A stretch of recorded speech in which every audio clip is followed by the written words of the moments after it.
Malacanang is holding off its approval of the 2025 national budget, and it looks like President Bongbong Marcos will be using his veto powers over certain provisions and items not in line with, quote, laws, fiscal programs, and public welfare. Julie Baiza has that story. President Bongbong Marcos is supposed to sign the 2025 General Appropriations Act on Friday, December 20.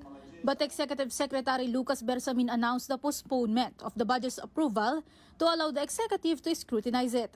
The budget, Bersamin said, needs a rigorous and exhaustive review.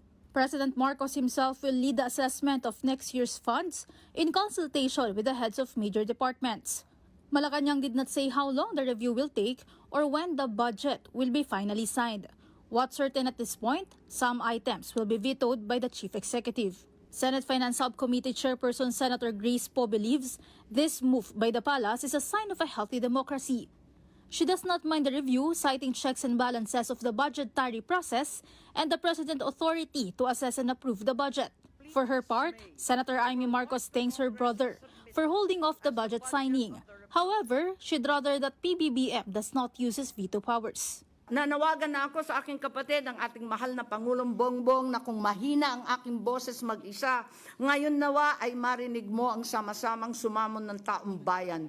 Hindi kailangan pang umabot sa veto, kundi ibalik na lamang sa BICAM. Huwag na munang pirmahan hanggat di pa nasasaayos muli nating mga mambabatas. Senator Coco Pimentel agrees. He said there's no hurry to have a budget by the end of the year since there have been incidents in the past when the GAA was approved on the first month of the next year. Meantime, PhilHealth is deferring to the President's decision on whether or not to restore their subsidy. Whatever will be the result of the exhaustive review, we will respect po kung ano magiging decision of the President. Maghihintay na lamang po kami. Meantime, the Department of Education has heard back from PBBM. Recall that the BICAM slashed DepEd's funds by at least 10 billion.